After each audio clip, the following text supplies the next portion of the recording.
হযরতে বিলাল রাদিয়াল্লাহু তাআলা আনহু উমাইয়ার গোলাম ছিলেন। উমাইয়া তার মালিক।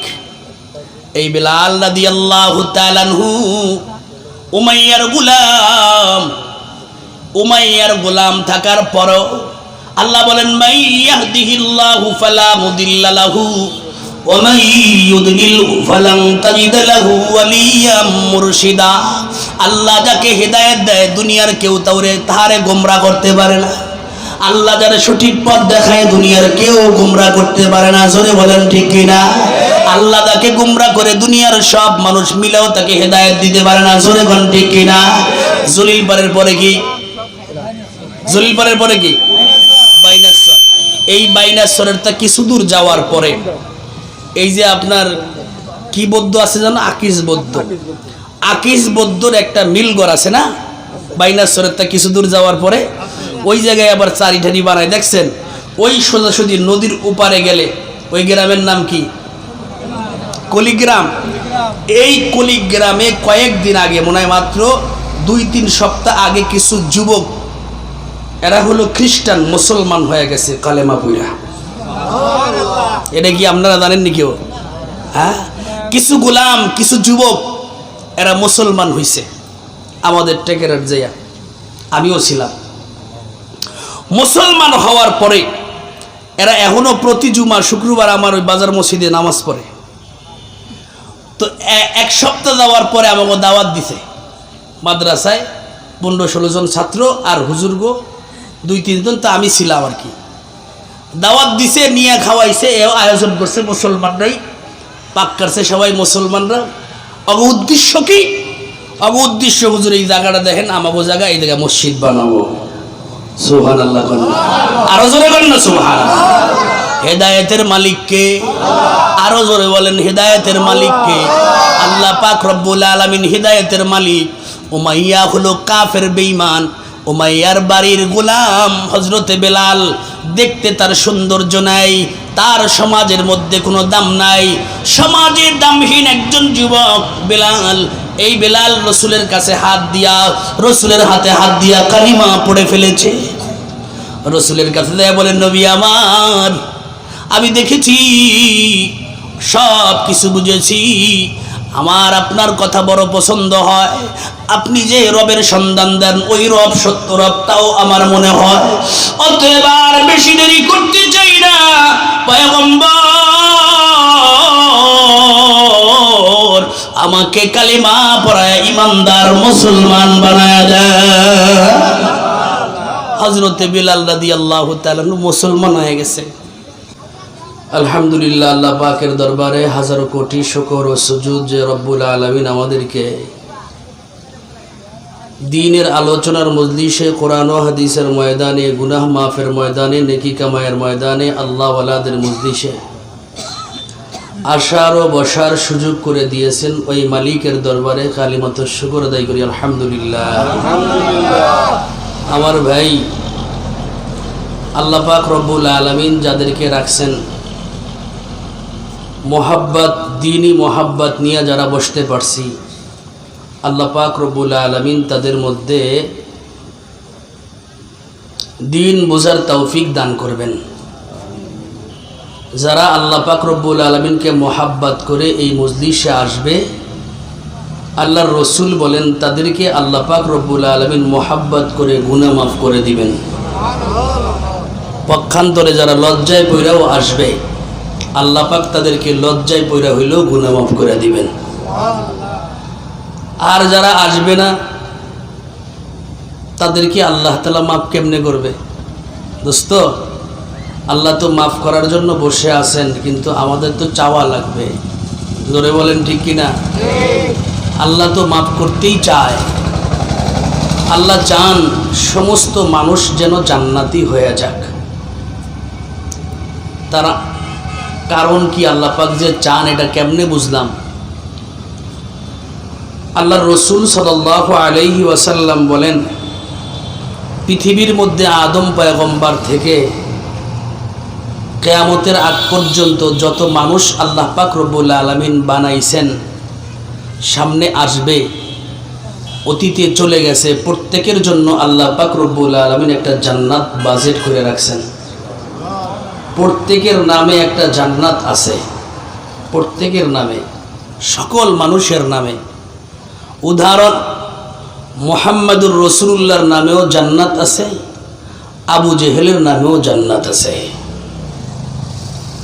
ফিরাউনের নামে জান্নাত আছে, নমরুদের নামেও জান্নাত আছে। যেমনিভাবে হযরতে মূসা আলাইহিস সালাতু ওয়াস সালামের নামেও জান্নাত আছে, ইব্রাহিম খলিলুল্লাহর নামেও জান্নাত আছে, ঠিক এমনি নমরুদের নামেও জান্নাত আছে। বেঈমান, কাফের, মুশরিক, গুনাহগার, ইমানদার বা বেঈমান সকলের নামেই আল্লাহ জান্নাত রাখছেন। তাহলে ইমানদারের ইমানের কারণে জান্নাতি হয়ে যাবে, বেঈমানরা বেঈমান হওয়ার কারণে জান্নাত তার নামের জান্নাত থেকে ফেল পড়বে। ঠিক কি না? এটা কোরআন তার কথা বলে। আল্লাহ বলেন, উলাইকা হুমুল ওয়ারিসুন, পাঁচটা গুণে যারা গুণী হয়ে যাবে আল্লাহ বলেন তাদেরকে জান্নাত দান করব এবং তাদেরকে জান্নাতের উত্তরসূরি বানায়ও জান্নাত দান করব।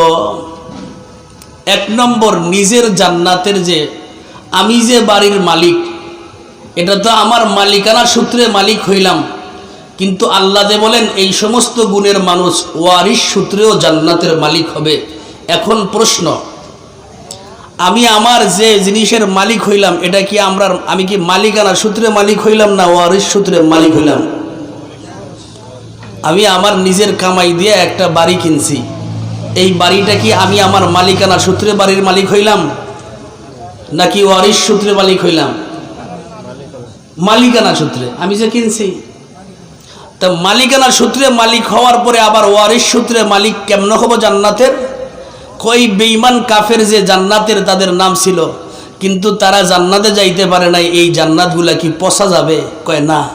এই ইমানদাররা নিজের জান্নাত পাওয়ার পরেও ওই যে সমস্ত বেঈমানদের নামে জান্নাত ছিল জান্নাত পায় নাই, ও মানুষ হওয়ার কারণে, ইমানদার প্রকৃত মানুষ হওয়ার কারণে আর বেঈমান মানুষ না হওয়ার কারণে ওয়ারিস সূত্রে ইমানদার ওই বেঈমানদের জান্নাতের মালিকও হয়ে যাবে। তাহলে আমার ভাই, আল্লাহ যে সব মানুষকে জান্নাত দিতে চায় এটা কি বোঝা গেছে? সূরাতুল মুমিনিনের মধ্যে আল্লাহ পাক রব্বুল আলামিন তাই বলেন। আল্লাহ চায় সব মানুষ জান্নাতি হয়ে যাক, সব লোকগুলা জান্নাতি হয়ে যাক, এটা আল্লাহর চাওয়া। আর শয়তানের চাওয়া কি?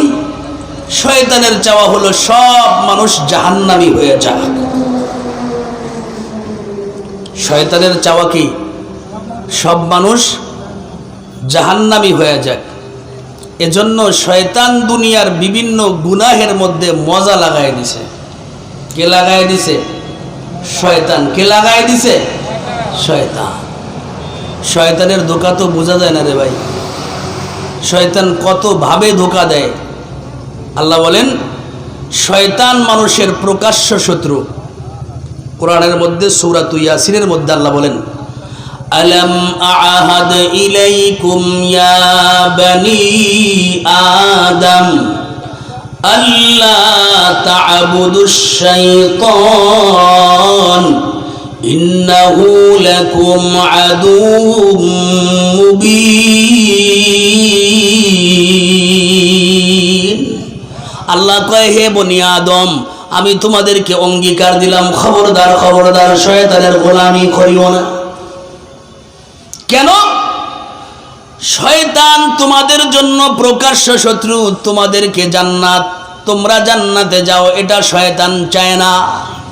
কারণ তোমাদের কারণেই, তোমাদের বাবা আদম পয়গম্বরের কারণেই সে জাহান্নামী হয়ে গেছে।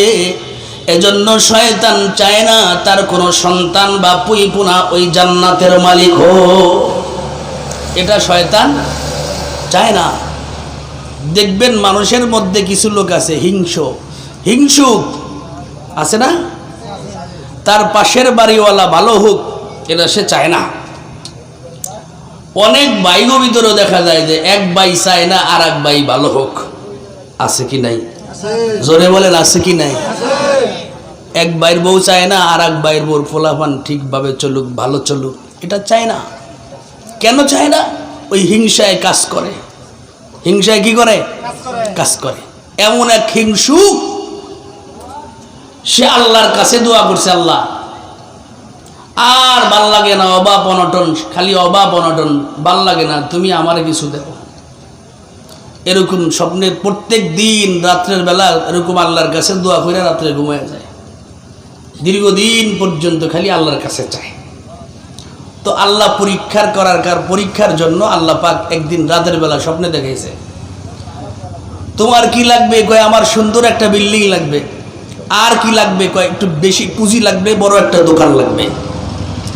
আল্লাহ কয় তোমার বিল্ডিংও হবে, তোমার পুঁজিও হবে, কিন্তু শর্ত আছে। কয় কি?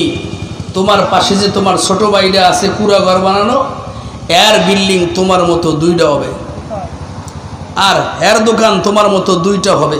যদি এতে রাজি থাকো তাহলে মোটামুটি তোমার বাড়িতে বিল্ডিংও হবে, দোকানও হবে। এখন হিংসুক যে, এজন্য বলে আমার এরকম বড় লোক হওয়ার দরকার নাই, কাম নাই। আমার ভাই পরবর্তী দিনে আবার দোয়া করে, আবার একই অফার, আবার দোয়া করে, আবার একই অফার। একদিন স্বপ্নের মধ্যে বলতেছে এত সম্পদ হবে, ক্ষতি ক্ষতি কেমন হবে? কয় তাও ডাবল হবে। কয় কেমন? কয় তোমার যদি 1 চোখ নষ্ট হয় তাহলে তার 2 চোখ নষ্ট হবে। এখন কয় আমার উপকারের দরকার নাই, বিল্ডিংয়ের দরকার নাই, আমার 1 চোখ নিয়ে হেরে 2 চোখ নষ্ট করে দেয়। এমন মানুষ আমাদের সমাজে আছে, জোরে বলেন ঠিক নেই না? নাই, সবাই একেবারে ফেরেশতা। ও ভাই, হিংসা মানুষকে ধ্বংস করে দেয়। হিংসা অনেক ওলামা একরামকেও ধ্বংস করে দিছে, অনেক কোটিপতি হিংসায় ধ্বংস করছে, জোরে বলেন ঠিকই না? তো দুনিয়ার মধ্যে শয়তান এই মানুষের হিংসা বাড়ায়ও ধ্বংস করে দেয়। তো ভাই, আমরা যে কয়জনই আছি, এই কয়জন আমরা শেষ পর্যন্ত থাকার নিয়ত করতে পারি ইনশাআল্লাহ? জোরে বলেন পারিনি? আল্লাহ তৌফিক দান করুক। একটু পরীক্ষা নিয়ে নেই, রাজি আছেন নি পরীক্ষা দিতে? তাহলে কে কে রাজি নেই একটু হাত উঁচা করি, নারায়ে তাকবীর। পেরাই পাস, 99.99 পাস, 99.99 কি পাস, মাশাআল্লাহ। আমার ভাই, আমি আপনাদের সম্মুখে ছোট্ট একটা সূরা তেলাওয়াত করছি। আমি ডাইরেক্ট এই সূরার দিকে যাইতে চাই। আল্লাহর কোরআনুল কারীমের মধ্যে কয়েকটা ছোট সূরার মধ্যে এইটা একটা ছোট সূরা, একেবারেই ছোট কিন্তু পাওয়ার বেশি। সুবহানাল্লাহ বলেন। কিছু ছোট জিনিস আছে কিন্তু পাওয়ার বেশি, আছে না? ছোট্ট একটু স্ক্রু বিশাল বড় একটা জিনিসটা লটকায় রাখছেন, এরকম আছে না? সামান্য একটু স্ক্রু দিয়ে এরকম টাইট দিয়ে দিছে, দেখা যায় কয়েক টন ওজনের জিনিসটা ওই স্ক্রুপের সাহায্যে ঝুলাইয়া রাখছে। তো কোরআনুল কারীমের মধ্যে ছোট্ট একটা সূরা, সূরাতুল আসর, কিন্তু এই সূরার পাওয়ার অনেক বেশি। অল্প ছোট্ট একটু কথার মধ্যে আল্লাহ পাক রব্বুল আলামিন একজন মানুষকে সফল বানায় দিছে। ইমানদার সফল যদি হইতে চাও, এই ছোট্ট সূরার উপর আমল করলে দুনিয়ায়ও সফল, মৌতের পরেও সফল, কবরেও সফল, হাসরেও সফল, পরসুরাতেও সফল, একেবারে বড় সফল, জান্নাতের মালিক হয়ে জান্নাতের মালিকানা পাওয়া যাওয়া। সুবহানাল্লাহ। এই সূরার নাম সূরাতুল আসর। নাম কি? সূরাতুল আসর। জোরে বলেন না, সূরার নাম কি? সূরাতুল আসর। আমাদের গ্রামের অনেক ময়মুরব্বী বাবা ভাইরা বলে ওয়াল আসরির সূরা। কি কয়? ওয়াল আসরির সূরা। কিন্তু এই সূরার প্রকৃত নাম কি? সূরাতুল আসর। এইখানে আল্লাহ পাক রব্বুল আলামিন একটা কসম করছেন। কি করছেন? কসম। আল্লাহ তো বড়, আল্লাহর কসম করা লাগে? আল্লাহর কসম করা লাগে না। দুনিয়ার মধ্যে আমরা যারা আছি, আমাদের কথা সত্য বোঝানোর জন্য, আমাদের ওয়াদা ঠিক এটা অন্যকে বোঝানোর জন্য অনেক সময় আমরা কসম করি, জোরে বলেন ঠিক কিনা? কিন্তু আল্লাহ পাক রব্বুল আলামিন যত কথা বলেন সমস্ত কথাই সত্য, এর মধ্যে একটুও মিথ্যা নাই, জোরে বলেন ঠিক নি? আল্লাহর কোনো ওয়াদা মিথ্যা আছে? আল্লাহর কথার মধ্যে মিথ্যা হওয়ার সম্ভাবনা আছে? আল্লাহ কুরআনুল কারীম শুরু কইরাই বলে আলিফ লাম মিম যালিকাল কিতাবু লা রাইবা ফীহি। ও দুনিয়ার মানুষ রে, আলিফ লাম মিম, আমি আমার কোরআন শুরু কইরা আমার কিছু কোড নম্বর দিয়ে দিলাম। এই কোড নম্বরের অর্থ আমি আল্লাহ ছাড়া আর কেউ জানে না। আমার রাসূলকে বিশেষভাবে জানাইছি, সে ছাড়া আর আমি ছাড়া আর কেউ জানে না। এটা হলো গিয়া কোরআনের কোড নম্বর। কোরআনের কি নম্বর? Code number. এখন আল্লাহ কোড নম্বর পড়ার পরে আল্লাহ বলেন যালিকাল কিতাব। দুনিয়ার যত কুতা কিতাব দেখো, কোরআন দেখো, এই কোরআন এক সময় ধ্বংস করতে পারবা, জ্বালাইতে পারবা, কিন্তু এই কোরআন হলো গিয়া দুনিয়ার যত কোরআন আছে সমস্ত কোরআন হলো মূল কোরআনের কপি, ঠিক কিনা? আর মূল কোরআন হলো লাউহে মাহফুজের মধ্যে, এটার কাছে কারো যাওয়ার ক্ষমতা নাই, জোরে বলেন ঠিক কিনা? দুনিয়ার কোরআনের কাছে তুমি যাইলে যাইতে পারো, কিন্তু যারা দুনিয়ার কোরআনের কাছে যায় তারা কিন্তু দুনিয়ার মানুষের মাধ্যমে মার গুতা ঠিক মতো খায়।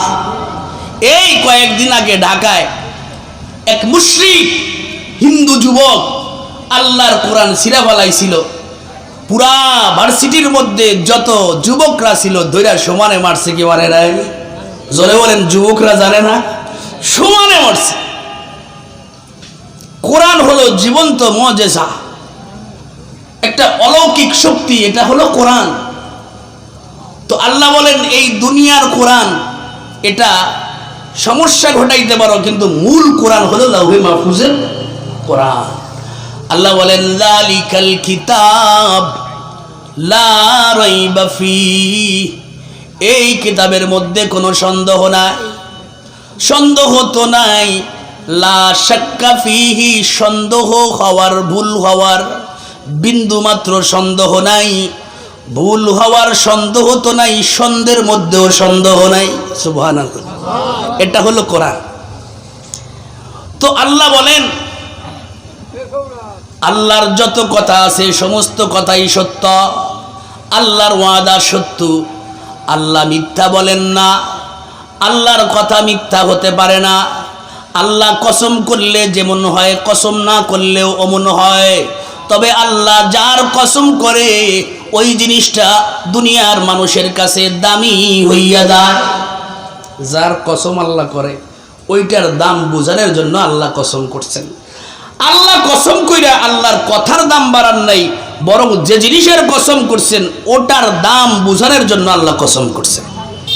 কি কসম করলেন আল্লাহ? আল্লাহ বলেন ওয়াল আসর, সময়ের কসম। কিসের কসম? আরো জোরে কন্যা। এক নম্বর অর্থ হলো আসর মানে সময়, সময়ের কসম। দ্বিতীয় যদি অর্থ ধরেন আসর অর্থ হলো আসরের টাইম। আসর অর্থ কি? আসর নামাজের টাইম, এই কসম। একটা অর্থ আসর মানে সময়, আর একটা অর্থ আসর মানে আসরি। আল্লাহ পাক রব্বুল আলামিন আসরের কসম করলেন, আসরের সময়ের কসম করলেন, অথবা সময়ের কসম করলেন। আল্লাহ কসম করে বুঝাইয়া দিলেন, ও দুনিয়ার মানুষরে, তোমরা যে দুনিয়ার মধ্যে টাকার দাম দিলা, টাকার দাম বুঝো। স্বর্ণের দাম দিলা, স্বর্ণের দাম বুঝো। দুনিয়ার মধ্যে তোমরা বিভিন্ন জিনিসের দাম দিলা, বিভিন্ন জিনিসের দাম বুঝো। জানো কি, দুনিয়ার মধ্যে সবচাইতে দামি হলো গিয়া সময়। দাম কি? জোরে কর না। সময়ের অনেক বড় দাম। যে জিনিস কিনা পাওয়া যায় না, যে জিনিস কিনতে পাওয়া যায় না। পৃথিবীর যদি সময় কেনা যাইতো, কোটিপতি, শিল্পপতি, টাকাওয়ালারা দুনিয়ার সব সময় কিনা নিয়ে তারা নিজেরা রিজার্ভ ফান্ডে রিজার্ভ করে রাখতো। জোরে বলেন ঠিক কি না? ব্যবসার টাইম, এই তো কিছুদিন পরে ইটের দাম বাড়বে। ইটের ভাটার মালিকদের সাথে বিভিন্ন ব্যবসায়ীরা টাকা আগে দিয়ে ইট কিনে রাখে কি রাখে না? জোরে বল না, রাখে কি রাখে না? এই তো আপনাদের পাই দিয়া কত কারি বালু রাখে, দেখবেন বর্ষার সময় বালু চলে না, কিন্তু এরা বালু আগের তারাই খেয়ে দেয়। কেন? বর্ষার পরে আস্তে আস্তে যত দিন যাবে তত দাম বাড়বে। জোরে বলেন ঠিক কিনা? এই জন্য আগ থেকে কিনে। আল্লাহ বলেন তোমরা দুনিয়ার মধ্যে যার দাম দেখো না না দেখো, দুনিয়ার মধ্যে যত কিছুর দাম তোমরা দিতেছ, জানোনি দুনিয়ার মধ্যে সবচাইতে দাম হলো গিয়া সময়। সময়ের দাম কেমন? কয় সামান্য সময়ের অনেক দাম। আল্লাহ আসরের কসম করে বললেন, আসরের কসম, আসরের সময়ের কসম। এই আসরের সময়টা দুনিয়াওয়ালার কাছেও দামি, দিনদারের কাছেও দামি। দুনিয়াওয়ালার কাছে কেমনে দামি? কষ্ট হইতেছে আপনাদের? কোরআন বোঝার নিয়াতে বসেন, প্রতিটা অক্ষরে আল্লাহ পাক রব্বুল আলামিন 100 নেকি দান করবে। সুবহানাল্লাহ। কত নেকি? 100। আসরের সময়টা দুনিয়াদারের কাছেও দামি, দিনদারের কাছেও দামি, মা বোনদের কাছেও দামি, ছোট বাচ্চাদের কাছেও দামি, যুবকদের কাছেও দামি, প্লেয়ারের কাছেও দামি, খেলোয়াড়ের কাছেও দামি। এক কথায় আসরের টাইমটা অনেক দাম। অন্য সময় তো দাম আছে, আসরের টাইমটা একটু বেশি দাম। কেন? একটু পরে বেলা ডুবে যাবে, দিনের যত কাজ আছে তাড়াতাড়ি সারতে হবে বেলা ডোবার আগে, ঠিক না? এই জন্য দেখবেন বাড়িতে মিস্ত্রি নিলে তাড়াতাড়ি কাম করে, বেলা ডুবে গেল। গেরাস্ত তাড়াতাড়ি সব ক্লিয়ার কর, গরু ছাগল গড়ে উঠা, মুরগি গড়ে উঠা। গিন্নিরা মহিলারা এই কাজগুলা করে, বাইরা যা আছে সব সাইসিত কর, কারণ বেলা ডুবে যাবে একটু। তাহলে দুনিয়াদারের কাছে আসরের টাইমটা অনেক দামি। হালুটি যারা করে, গৃহস্থী যারা করে, তারা মাঠের মধ্যে তাড়াতাড়ি কাজগুলা করে। দুপুরের পর থেকে বিকেল পর্যন্ত ক্ষেত খামার যা নিরাইছে, সন্ধ্যার আগে আগে সব ঘাসগুলা ওখান থেকে দূরে সরায় দেয়, কারণ একটু পরে বেলা ডুবে যাবে। এটা হলো গিয়া দুনিয়াদারের কাছে আসরের টাইমটা অনেক দামি। দিনদারের কাছে কেমন দামি? কারণ দিনদারের কাছে দাম বোঝানোর জন্য দিন বুঝতে হবে রে ভাই। আল্লাহর রাসূল সাল্লাল্লাহু আলাইহি ওয়াসাল্লামের ফয়সালা, আসরের নামাজের পর কোনো নফল নামাজও চলবে না। আসরের নামাজের পরে নফল নামাজ পড়া যায়? জোরে কোন যায়? জোহরের নামাজের পরে নফল নামাজ পড়া যায় না, আসরের পরে নফল নামাজ চলে না। কেন? কারণ এটা হলো গিয়া দিনের শেষ। কিসের শেষ? দিনের শেষ। আল্লাহ বলেন ওয়াসাব্বিহুহু বুকরাতাও ওয়া আসীলা, তোমরা সকাল সন্ধ্যা মওলা পাকের জিকিরের মধ্যে থাকো। কেন? এটার ব্যাখ্যা আর এক হাদিসের মধ্যে।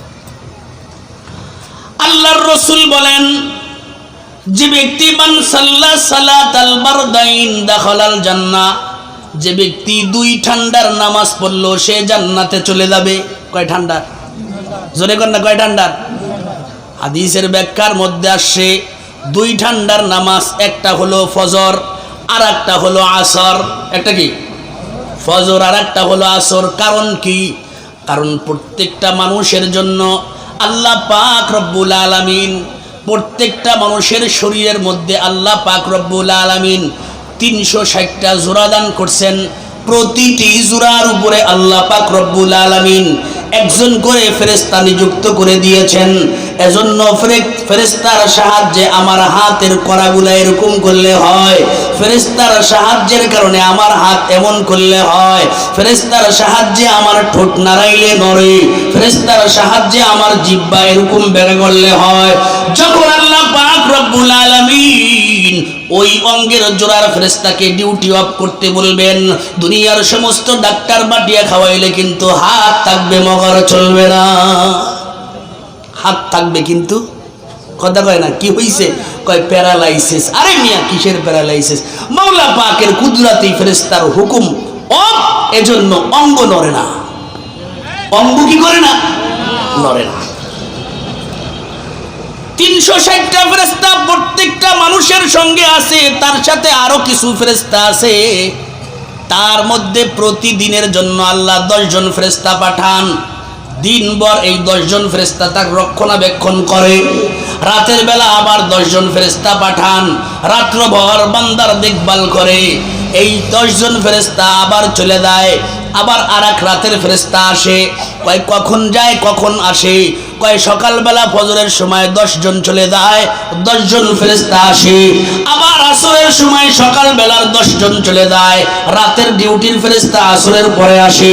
যে সময় ফেরেশতা আসে আর যায়, এই সময়টা হলো সকাল এবং সন্ধ্যার সময়। এখন কোন এটা কেমন দামি আর একটু পরে বুঝবেন। হাদিসের মধ্যে আল্লাহর রাসূল ফরমান, যখন এই ফেরেশতাগুলা ডিউটির ফেরেশতাগুলা যখন যায় ডিউটি শেষ করে মাওলা পাকের কাছে কারগুজারি দেয়, সুবহানাল্লাহ, একটু জোরে বলেন না সুবহানাল্লাহ।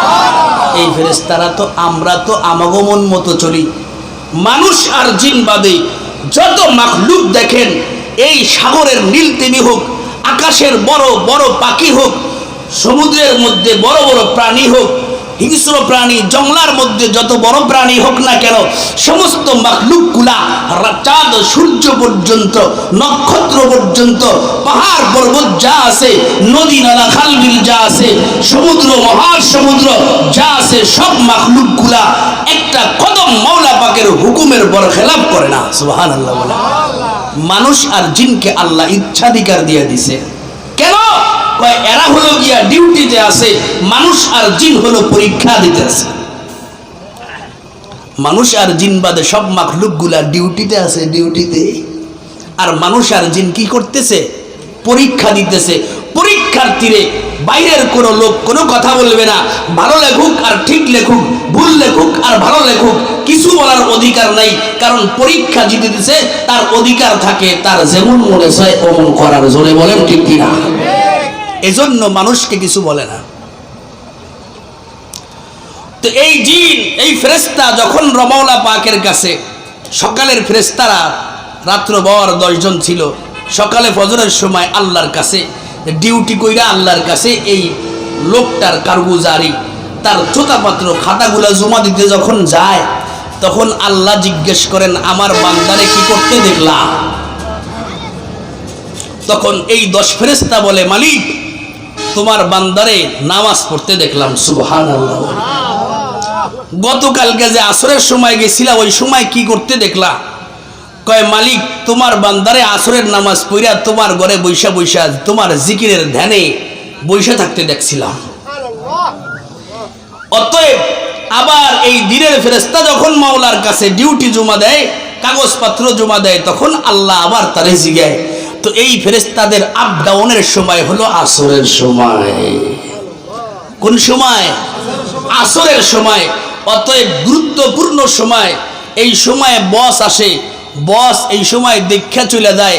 ছাত্র যারা স্কুলে থাকে, আগে পরে যে করুক না করুক, হাজিরা দেওয়ার সময় সবাই দাঁড়ায় থাকে। জোরে বলেন ঠিক কি না? হাজিরার সময় যার গায়ের হাজির, হ্যাঁ পুরো দিন ক্লাস করলো আর হবে না, ও গায়ের হাজির, ও অনুপস্থিতি। জোরে বলেন ঠিক কি না? তো উপস্থিত হাজিরা দেওয়ার টাইমে ফেরেশতারা আসরের পরে একদল যায় আর একদল আসে। আল্লাহ বলে, এই টাইমটা খুব দামি টাইম, ওয়াল আসর, আসরের কসম। তাহলে আসরের সময়ের দাম আছে না নাই? জোরে বলেন, আছে না নাই? আল্লাহ কোরআনের মধ্যে বলেন, ওয়াসাব্বিহুহু বুকরাতাও ওয়া আসীলা। ও বান্দা, তোমরা সকাল সন্ধ্যা আমি আল্লাহ পাকের তাসবিহ পড়ো, কারণ এই সময় ফেরেশতারা ডিউটি করে আমার কাছে ডিউটির কাগজপত্র জমা দেয়। ও বান্দা, দিনভর কি করলা না করলা, আমি আল্লাহর কাছে যখন ফেরেশতারা তোমাদের কারগুজারি দেয়, তোমাদেরকে তখন আমি আল্লাহর গোলামি করতে যদি দেখা যায়, আল্লাহ পাক রব্বুল আলামিনের কাছে যখন ফেরেশতা বলে, মালিক, তোমার বান্দারে নামাজের মধ্যে পেয়েছি, আবার নামাজের মধ্যে রেখে এসেছি, আল্লাহ তখন বলে, রসুল বলেন, ও ও পয়গম্বর বলেন, ও ফেরেশতারা, আল্লাহ বলেন ফেরেশতারা উপস্থিত ফেরেশতাদেরকে বলেন, ও ফেরেশতারা তোমরা সাক্ষী থাকো, আমি আমার বান্দাগুলার, যে বান্দার ডিউটি জমা দিয়ে গেল, এই বান্দার গুনাহগুলো মাফ করে দিলাম, জান্নাতের মালিক বানায়া দিলাম, জান্নাতের মালিক পাওয়া গেল। তাহলে বোঝা গেল আসরের টাইমের অনেক দাম। এখন আরেকটা আসর অর্থ যদি সময় ধরেন, সময়ের কেমন দাম? সময় একটা হলো আসর, বুঝলাম আসরের দাম। যদি আসর মানে সময় ধরেন, তাহলে সময়ের কি দাম? এই দাম বোঝানোর জন্য রসুলের একটা হাদিস বলি। আল্লাহর রসুল সাল্লাল্লাহু আলাইহি ওয়াসাল্লাম বলেন, শরীয়তের ল হলো কোন সন্তান মায়ের পেট থেকে জন্মের পরে ওয়া কইরা একটু কান্না করছিল, কয়েক মুহূর্ত টাইম নিছিল, ওয়া কইরা কান্না করছে, এর পরেই মারা গেছে। ওয়া কইরা কান্না করতে 4-5 মিনিট লাগে, একটু আওয়াজ ওয়া, এর পরেই নাই, চলে গেছে।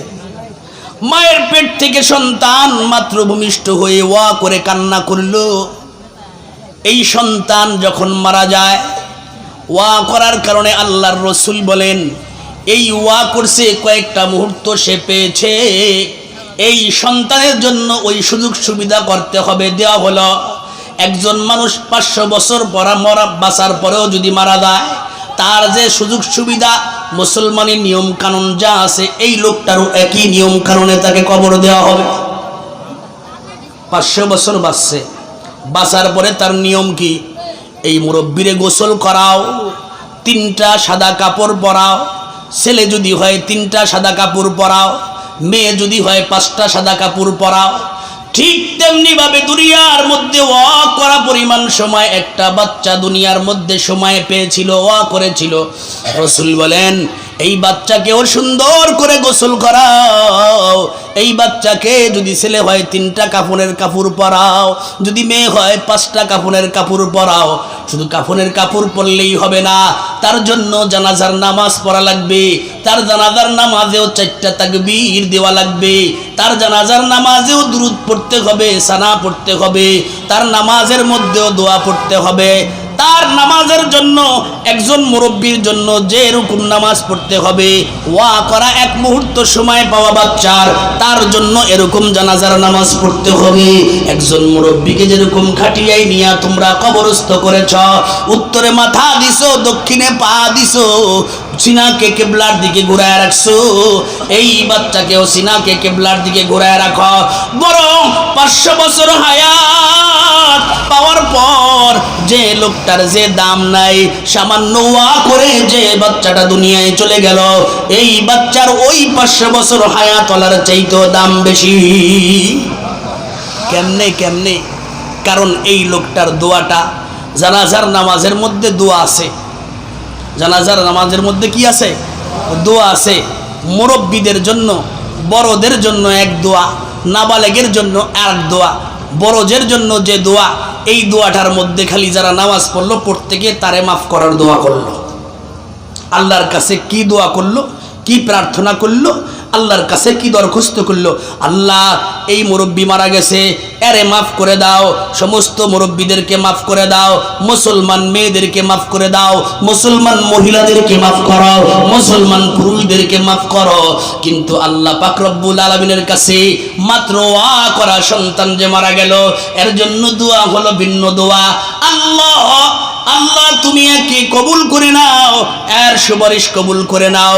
শুধু তাই নয়, কিয়ামতের দিনে মুসিবতের সময়, যে সময় আমরা বিপদে পড়ে যাব, এই সন্তান যেন আমাদের সুপারিশ করতে পারে, সুযোগ করিয়া দিও।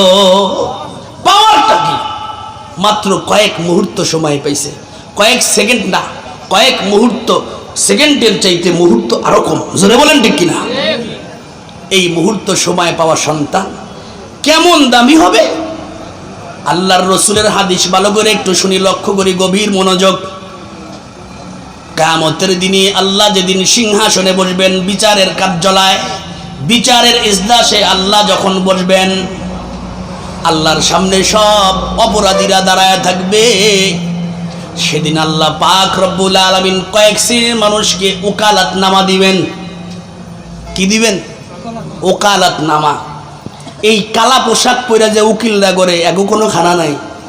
এই বাংলাদেশ না, পুরা পৃথিবীর মধ্যে যত বড় বাচ্চা দেখেন এগো কোনো খানা থাকবে না। আল্লাহর রসুল বলেন ইয়াশফাউল কিয়ামাত ইয়াশফাউ ইয়াউমাল কিয়ামাতি সালাসাতুন, কিয়ামতের দিনে 3 শ্রেণীর মানুষ আল্লাহর দরবারে ওকালতি করতে পারবে। কয় শ্রেণীর মানুষ? আরো জোরে কোন না, আরো জোরে কোন না, কয় শ্রেণী? আল্লাহর রসুল বলেন ইয়াশফাউ ইয়াউমাল কিয়ামাতি সালাসাতুন, 1 নম্বর আল আম্বিয়া, 2 নম্বর আল উলামা, 3 নম্বর আশ-শুহাদা।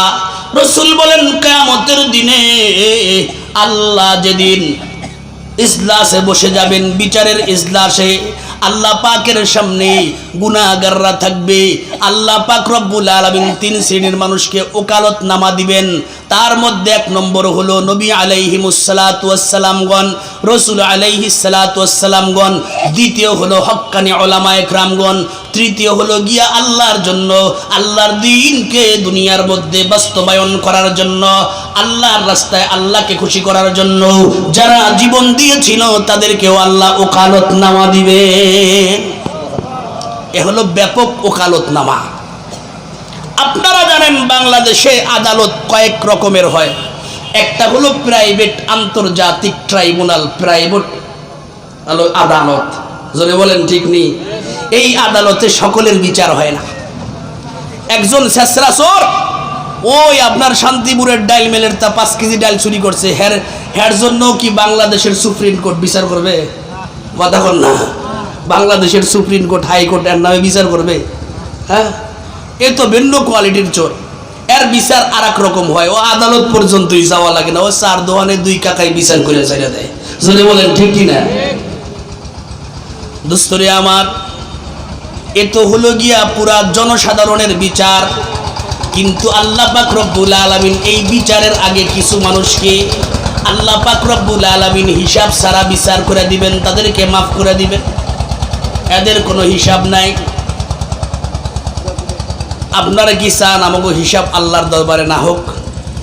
কিয়ামতের ময়দানে আমাদের হিসাবের সম্মুখীন না হইতে হয়, এরকম কে কে চাই? একটু হাত উঁচা করি, জোরে একটু আল্লাহু আকবার বলি, আরো জোরে হবে আল্লাহু আকবার। আল্লাহ কবুল করেন। একটা দোয়া শিখিয়ে দেয়, মন্ত্র। এই দোয়াটা কি? মুক্তির মন্ত্র। আল্লাহর রসুল বেশি বেশি পড়তেন, আমরাও পড়ব। রাজি আছি ইনশাআল্লাহ? আল্লাহর রসুল পড়তেন আল্লাহুম্মা হাসিবনি, সবাই পড়েন আল্লাহুম্মা হাসিবনি, আল্লাহুম্মা হাসিবনি হিসাবান ইয়াসীরা, আল্লাহুম্মা হাসিবনি হিসাবান ইয়াসীরা, আল্লাহুম্মা হাসিবনি হিসাবান ইয়াসীরা, হিসাবান ইয়াসীরা, আল্লাহুম্মা হাসিবনি হিসাবান ইয়াসীরা। আল্লাহর রাসূল সব সময় এই দোয়া পড়তেন। অর্থ হলো, আল্লাহ আমার হিসাবটা সহজে নিয়ে নিও। মা আয়েশা সিদ্দিকা রাদিয়াল্লাহু তাআলা আনহা রাসূলকে একদিন প্রশ্ন করলেন, নবী গো, আপনি যে বলেন আল্লাহ যদি হিসাব নেয় তাহলে দুনিয়ার কোনো মানুষ আল্লাহর আদালতে মুক্তি পাবে না, ধরা খায় যাবে। তাহলে আপনি যে বললেন আল্লাহ আমার হিসাবটা সহজ নিয়েন, তাহলে এটা আবার কেমন দোয়া হইল? আপনি বললেন আল্লাহ হিসাব নিলে ধরা খাওয়া লাগবে, সহজ আর কঠিন এটার কোনো কথা না। আল্লাহর রাসূল বললেন, আয়েশা গো, আমি আমার আল্লাহরে বলছি, আল্লাহ আমার হিসাব সহজ নিও, মানে আমার হিসাবে নিও না। সহজ হিসাব মানে কি? হিসাব নিও না। রাসূল বলেন, যারা এই দোয়া বেশি বেশি পড়বে কিয়ামতের দিনে আল্লাহ তাদের হিসাব নিবে না। সুবহানাল্লাহ। বিনা হিসাবে আল্লাহ মাফ করে দিবেন। কিছু লোকদেরকে আল্লাহ বিনা হিসাবে মাফ করবেন, তার মধ্যে রসুলরা এবং নবীরা। রসুল এবং নবীদেরকে আল্লাহ বিনা হিসাবে মাফ করে দিবেন। কিছু ইমানদার আল্লাহ ওয়ালা নেককার, তাদেরকেও আল্লাহ হিসাব দিবে না, হিসাব ছাড়া মাফ করে দিবেন। আবার মুসলমান ইমানদার এবং মুসলমানের ওই সন্তান, যে সন্তান দুনিয়ার মধ্যে নাবালেগ অবস্থায় মারা গেছিল, যে সন্তান দুনিয়ার মধ্যে আইসা ওয়াক হইয়া মারা গেছিল, হায়াত আর পায় নাই, আল্লাহ তাদেরকেও জান্নাতের গ্রিন কার্ড ধরায় দিবে। জান্নাতের গ্রিন কার্ড পায়া গেছে। যারা জান্নাতের গ্রিন কার্ড পায়া যায় রে বন্ধু, অন্তরের মধ্যে শান্তি আলাদা। কয় হুজুর কেমন লাগে? জান্নাতে যাওয়ার পর তো বুঝাবো, আগে বুঝানোর কায়দা নাই। তবে যে সমস্ত আমার যুবক ভাইয়েরা, আমার ভাইয়েরা বা আমার সন্তান তুল্য ছেলেরা যারা ওই নদী পার হইয়া, আটলান্টিক মহাসাগর পার হইয়া, ভূমধ্যসাগর পার হইয়া, ইতালির জমিনে যাইয়া কিছুদিন পরে যখন গ্রিন কার্ড পাওয়া যায়, হ্যাঁ গো জিগাবেন কেমন লাগে? বুঝলেন এই কথা? হ্যাঁ গো জিগাবেন কেমন ঠেকে? তখন আর লেট করে না, পাগলের মতো বাড়িতে আসে। জোরে বলেন ঠিক কিনা? এই আল্লাহর গোলামগুলা, ছোট্ট ছোট্ট নাবালক শিশু বাচ্চা, এদেরকে গ্রিন কার্ড দেওয়া হবে। গ্রিন কার্ড পায়া যার জান্নাতে চলে যাবে। কিন্তু ওয়া করা সন্তানগুলা গ্রিন কার্ড পায়াও জান্নাতে যাইতে চাইবে না। আল্লাহ ডাক দিয়া বলবে, কিও জান্নাতের গ্রিন কার্ড পাইয়া অনেকে জান্নাতে চলে গেল, কিও তুমি জান্নাতের গ্রিন কার্ড পাইয়া এখনো যাও না কেন? আল্লাহ ডাক দিবে। সেদিন এই শিশু বাচ্চা ওয়া করে কান্না করার পর হায়াত না পাওয়ার কারণে দুনিয়া থেকে চলে গেছিল। এই সন্তানগুলা মালিকের দরবারে একটা দরখাস্ত করবে, আল্লাহকে বলবে, মালিক, কন্যা কেমন করে জান্নাতে যায়? যে মার গর্ভের মধ্যে 10 মাস পর্যন্ত ছিলাম, আমার বয়স 4 মাস হওয়ার পর আমার পুরা বডি যখন হয়ে গেল, আপনি আমার শরীরের মধ্যে রূহ দিছেন। রুহের শক্তিতে আমি আমার হাত নাড়াইছি, রুহের শক্তি পাইয়া আমি আমার পা নাড়াইছি, রুহের শক্তি পাইয়া আমি আমার মাথা লড়াইছি। মায়ের পেটের মধ্যে আমি মাঝে মাঝে চক্কর দিতাম, মায়ের পেটের মধ্যে আমি ঘোরাফেরা করতাম। আমি যখন মায়ের পেটের মধ্যে চক্কর দিতাম, আমার মা ঘুমন্ত অবস্থায় থাকলে ঘুম ভেঙে দিত, খাওয়া নিয়ে বসে থাকলে খাওয়া বন্ধ করে দিত। ও মালিক, ওই মায়ের পেটের মধ্যে থাকিয়া 10 মাস 10 দিন পর্যন্ত মায়ের আশ্রয় নিয়া দুনিয়ার মধ্যে আসার পর মাত্র ওয়া শব্দ বলার পর আপনার ফয়সালা আমার মৌত হয়ে গেছে।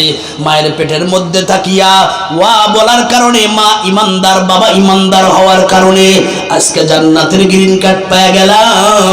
কিন্তু মালিক আল্লাহ, যে বাবার ঔরসে এসেছি, যে মায়ের গর্ভের মধ্যে এসেছি, ওই মা আজকে কিয়ামতের ময়দানে কোন দিক তাকায় আছে, কোথায় আছে জানি না। আমার মা কি জান্নাত হবে না জান্নাত পাবে না? আমার বাবা কি জান্নাতি হবে না জান্নাত পাবে না? অতএব আমি কেমন করে স্বার্থপর সন্তান জান্নাতের গ্রিন কার্ড পাইয়া ওই বাপ মার খোঁজ খবর না নিয়ে কেমন করে জান্নাতে যাই? কেমন করে জান্নাতে যাই? হবে না, হবে না। ও আল্লাহ, ওই বাবা মা আমরা যখন ওয়া শব্দ বলার পর দুনিয়া থেকে বিদায় নিলাম, আমার মা তখন শহীদের মতো রক্ত ঝরা শরীর নিয়া আমাকে দেখার জন্য বেকুল হয়ে গেছিল। শুধু বারবার আশপাশের লোকদেরকে বলছিল, দেখাও না আমার বুকের মানিক আল্লাহ কি দিল। বাবা সংবাদ চায় তার চাকরি ছেড়ে দৌড়ে চলে আসছে আমাকে দেখার জন্য। ও মালিক, অথচ আমার হায়াত তো আপনি মাত্র কয়েক মুহূর্ত দিলেন, তারপরে আমি চলে আসলাম। আমার মা যখন আমার মরা মুখটা দেখলো, আমার বাবা যখন আমার মরা মুখটা দেখলো, বাবা তখন আমাকে দেখে, মা তখন আমাকে দেখে একটা চিৎকার মারছিল। ওই চিৎকার মারার পর আমার বাপ মার কলিজা যে পুড়ে গন্ধ হয়ে গেছিল, এই গন্ধওয়ালা কলিজাওয়ালা বাপ মারে রাইখে আমি কেমন করে জান্নাতে যা? সেদিন জান্নাতে যাবে না।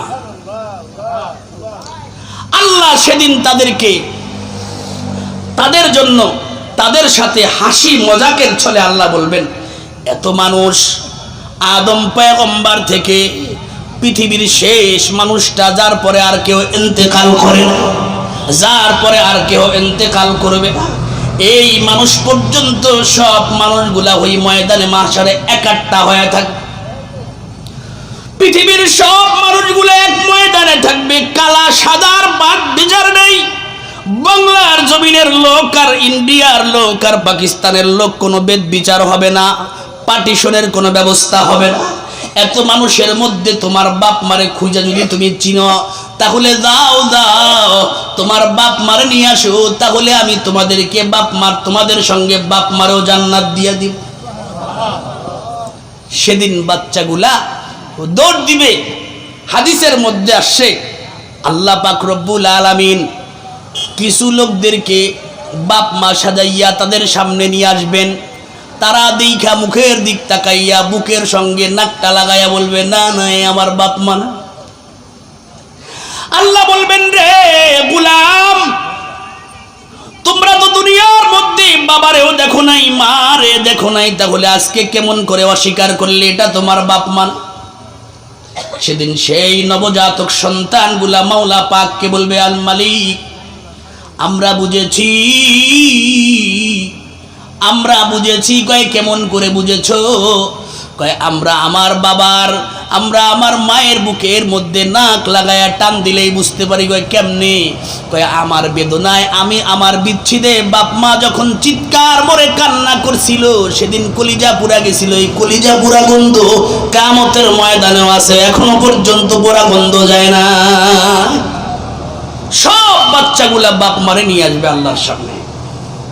যার প্রত্যেকের বাপ মা, ভুল হবে না, সকলকে নিয়ে আইসা আল্লাহকে বলবে, মালিক আল্লাহ, এই যে আমার আব্বা আম্মা কি করছে জানি না,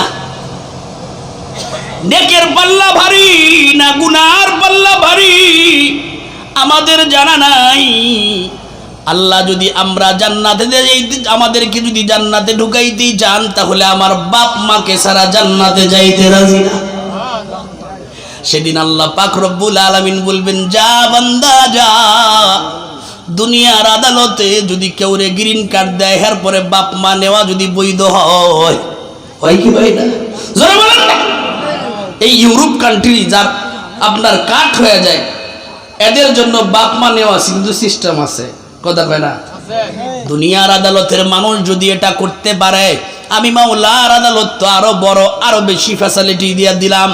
যা বান্দা যা, বাপ মারে নিয়া জান্নাতে চলে যা।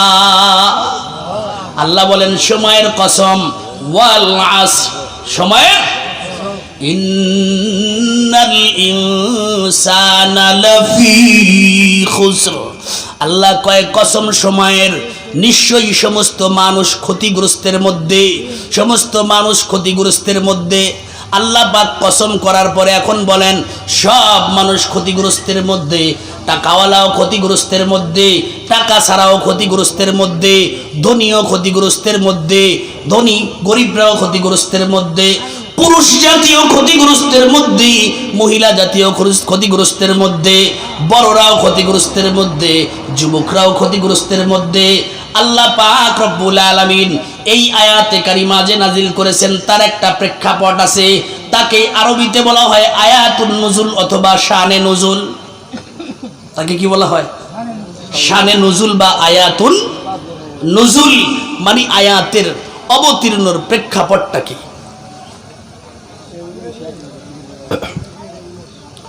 শেষ করে দেবো, নিয়ে আসেন, আসলে শেষ করে দেবো। তো আয়াতুন নুজুল বা শানে নুজুল কি? সমস্ত মানুষ ক্ষতিগ্রস্তের মধ্যে এই আয়াতটা আল্লাহ কেন নাজিল করলেন, এই নাজিল করার প্রেক্ষাপটটা জানতে মনে চায় কার কার জানতে মনে চায়? একটু হাত উঁচা করি, একটু জোরে আল্লাহু আকবার বলি, আরো জোরে হবে আল্লাহু আকবার। আল্লাহ কবুল করে। এই প্রেক্ষাপট হলো, লম্বা কথা ছোট করে বলে দিই, আল্লাহর রাসূল সাল্লাল্লাহু আলাইহি ওয়াসাল্লাম যে মসজিদের ইমাম, এই মসজিদের মুয়াজ্জিন হযরতে বেলাল হাবশী রাদিয়াল্লাহু তাআলা আনহু, ঠিক না? যে মসজিদের ইমাম রাসূল, ওই মসজিদের মুয়াজ্জিন বেলাল হাবশী রাদিয়াল্লাহু তাআলা আনহু, এর বড় দাম। এদিকে যাইতে আমি চাই না। হযরতে বেলাল তিনি ছিলেন গোলাম, বাবাও ছিল গোলাম, মাও ছিল বান্দি, অর্থাৎ গোলামের ঘরে গোলাম, গোলামের পো গোলাম। আবার চেহারা ছিল বড় কালো কুৎসিত। এজন্য আরবের লোকরা বলতো বেলাল রাদিয়াল্লাহু তাআলা আনহুকে দেখলে বলতো কাউয়ার ঘরের কাউয়া। কাউয়া তো সুন্দর নাকি?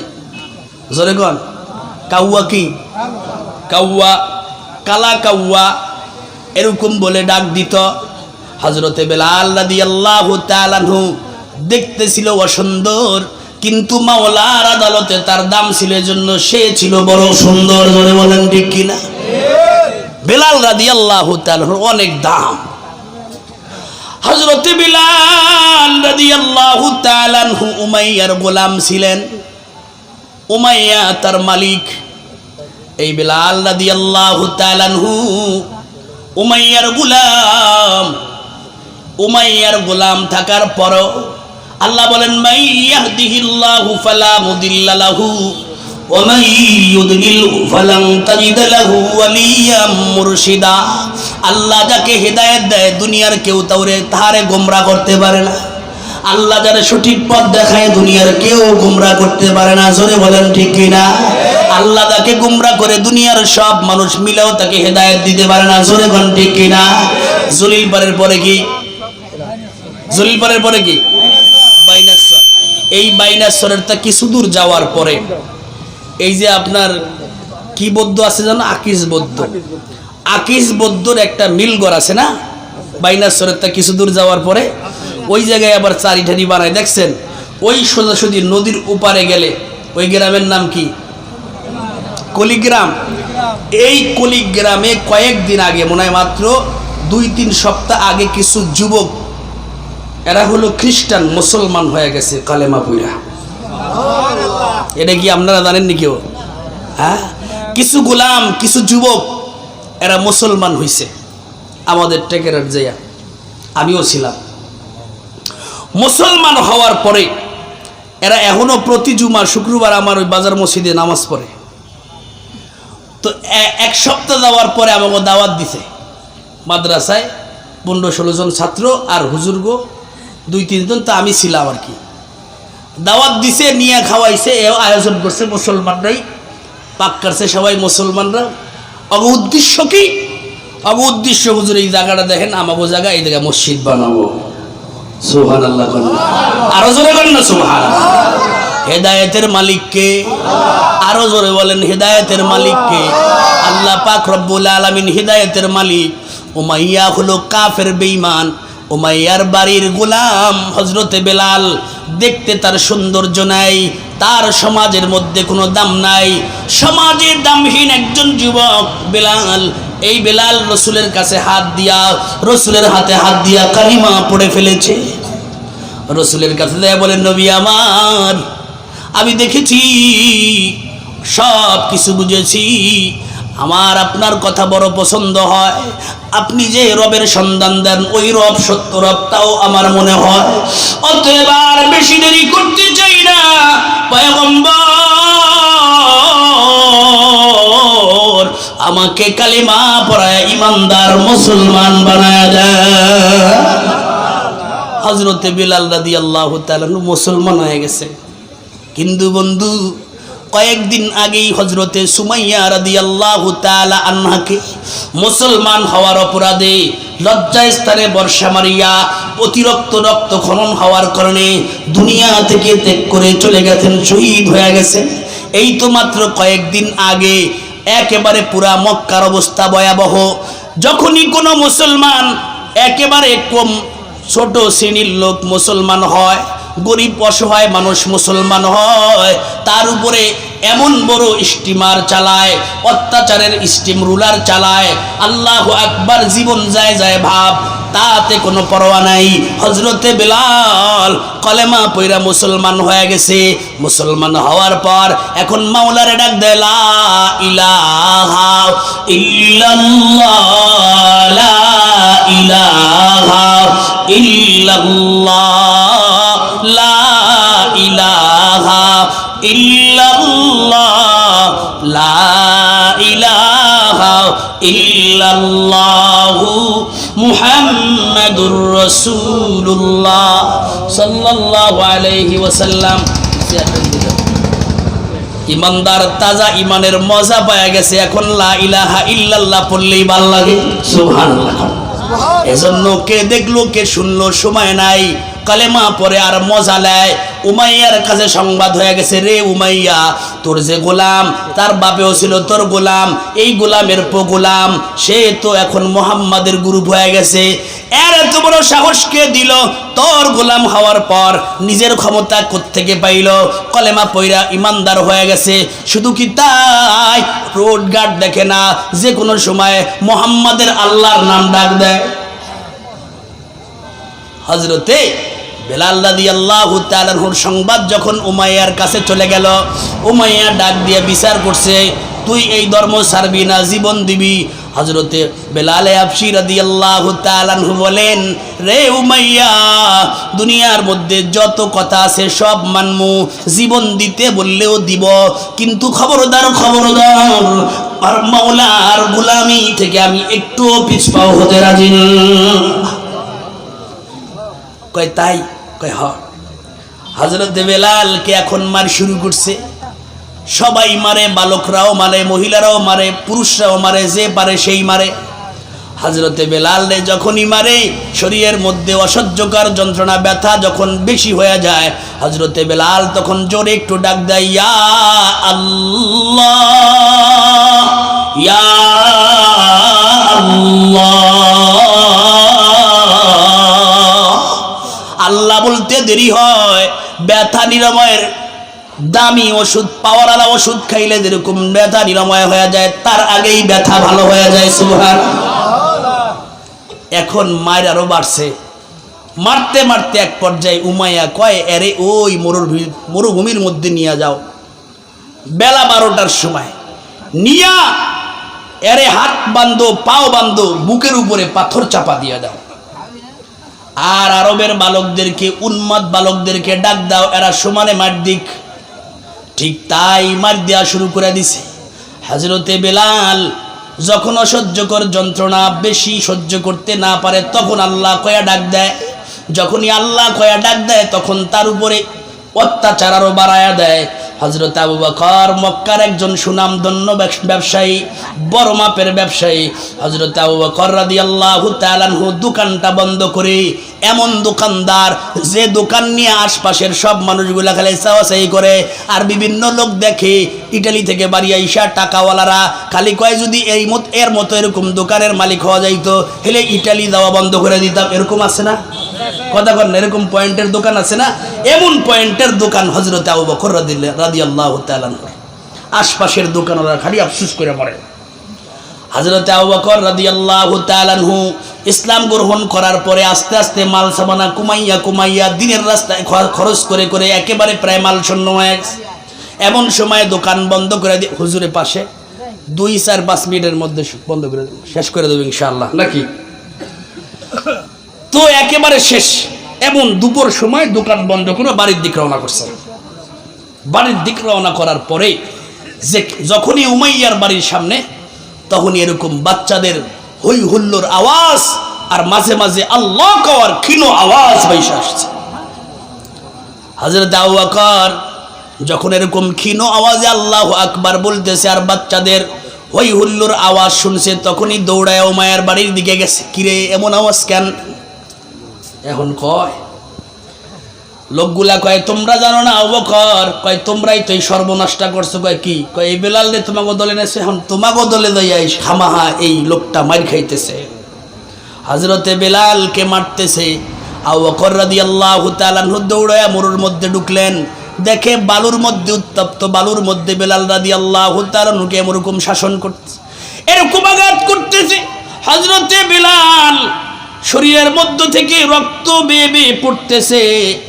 আবু বকর রাদিয়াল্লাহু তাআলা আনহু দেখা তো একেবারে শেষ। আবু বকর রাদিয়াল্লাহু তাআলা আনহু কলিজা থেকে রক্তক্ষরণ হচ্ছে, আবু বকর রাদিয়াল্লাহু তাআলা দৌড়ে উমাইয়ার কাছে গেল, রে উমাইয়া, যার বাবাও তোমার সংসারে খাটতে খাটতে জান দিল, বিলালও তোমার সংসারে খাটতেছে, একটু কি দয়া হয় না? কেন অত্যাচার করো? উমাইয়া কয়, আবু বকর, আরে কই আল্লাহর নাম জোরে কবি না, হেলে মার বেশি, তো আল্লাহর নাম খালি জোরেই কয়। আবু বকর রাদিয়াল্লাহু তাআলা বলেন, যদি আল্লাহর নাম জোরে না বলে তাহলে কি ছাড়বা? কয়, হ ছাড়বো। আল্লাহর রাসূলের সাহাবী আবু বকর রাদিয়াল্লাহু তাআলা চলে গেলেন। বেলাল রাদিয়াল্লাহু তাআলা কানের কাছে আবু বকর মুখ লাগায় বললেন, রে বেলাল, আমার আল্লাহ অন্তর্যামী, আসতে বললেও শুনে, জোরে ডাকলেও শুনে, অতএব তুমি এখন থেকে আল্লাহর নাম যত ডাকবা আস্তে আস্তে ডাকো, তাহলে তোমার এত যন্ত্রণা দিবে না। বুঝায়া বাচ্চাদেরকে সরায়া চলে গেছেন আবু বকর রাদিয়াল্লাহু তাআলা। বাড়ির থেকে আসার পথে আবার দেখতেছে একই আওয়াজ। আবু বকর রাদিয়াল্লাহু তাআলা আনহু চলে গেলেন, যায় দেখতেছে আবার বেলালকে মারতেছে। আল্লাহর রাসূলের সাহাবী উমাইয়ার কাছে চলে গেলেন। আবু বকর বলতেছে, রে উমাইয়া, সমাজের মধ্যে তোমার যেরকম দাম আছে আমার কিন্তু কম দাম না, আমিও তোমার কাছে রিকোয়েস্ট করলাম, তুমি কেন আমার রিকোয়েস্ট মানলা না? উমাইয়া বলতেছে, আবু বকর রে, বলছিলা আস্তে, আল্লাহ বলতে অত জোরে আরো বড় জোরে কওয়া শুরু করছে, এই জন্য সেন মারে। হযরতে আবু বকর রাদিয়াল্লাহু তাআলা আনহু বেলাল রাদিয়াল্লাহু তাআলা আনহুকে বললেন, রে বেলাল, আমি বলছিলাম আস্তে ডাকলেও আল্লাহ শুনে, জোরে ডাকলেও আল্লাহ শুনে, কেন জোরে ডাকো? বেলাল রাদিয়াল্লাহু তাআলা আনহু বলে, ভাই আবু বকর, আস্তে ডাকলে আল্লাহ শুনে, জোরে ডাকলেও আল্লাহ শুনে বুঝি আমি, কিন্তু আমি আমার মাওলাকে যত জোরে ডাক দে আমার তত তাড়াতাড়ি এদের যন্ত্রণা, এদের আযাব, এদের শাস্তির যন্ত্রণা তত তাড়াতাড়ি কমে। আবু বকর বুঝছেন। উমাইয়া কয়, এরে বেসপা?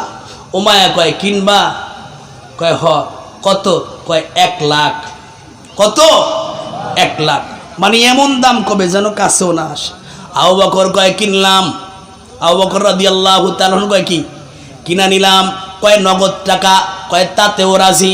আবু বকর রাদিয়াল্লাহু তাআলা বলেন, অল্প সময় দাও, অল্প সময়ের মধ্যেই তোমার নগদ টাকা দিব।